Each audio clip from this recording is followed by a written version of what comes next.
நமஸ்காரம். சிமா டூஸ்லேருந்து அஸ்வினி. நம்ம இப்போ இங்கே பார்த்துட்ருக்கிறது ஆதி கைலாஷ்.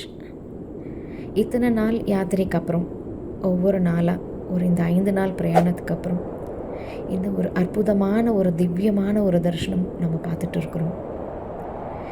எவ்வளோ ஒரு அமைதியான மனசுக்கு ஒரு இதமான ஒரு க்ஷேத்திரம். பஞ்ச கைலாஷில் 2வது கைலாஷாக இருக்கக்கூடிய இந்த ஆதி கைலாஷை நோக்கி நம்ம எல்லாரும் எத்தனையோ பேரோட பாதங்கள் சிவனை தேடி இந்த இடத்துல வந்து உட்கார்ந்து இன்றைக்கி திவ்யமான இந்த தர்ஷனத்தை அனுபவிச்சுட்டு இருக்கோம். என்னோட கூட இருந்து வர முடியாத பல பேர் இந்த வீடியோ பார்த்துட்டு இருக்கீங்க. உங்கள் எல்லாருக்குமாகவும் இந்த தர்ஷனம் தான். அதாவது பக்தியுள்ள ஒரு வைராக்கியம் வேணும் அப்படிங்கிறதுக்கு அடையாளம் தான் இந்த ஆதி கைலாஷ்.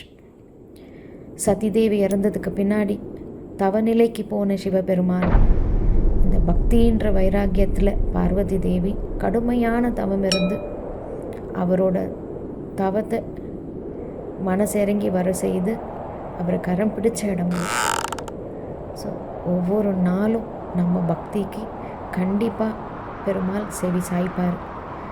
நமக்கு எவ்வளோதான் நம்ம கடமைகள் எத்தனையோ வேலைகள் இருந்தாலும் கூட அந்த பக்தின்ற ஒரு விஷயத்தை விட்டு தயவு செய்து யாரும் வெளியே வந்துடாதீங்க.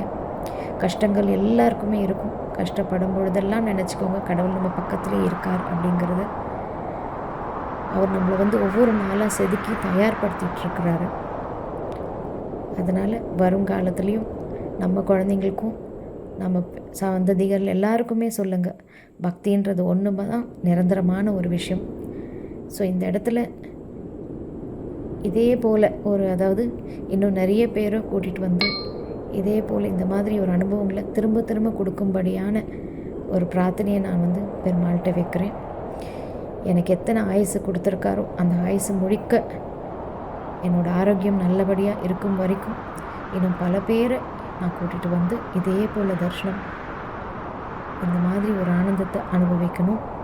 பெருமாளே பிரபஞ்சத்தில் இருக்க ஒவ்வொருத்தருக்குமே அந்த ஆனந்தத்தை கொடுங்க சுவாமி.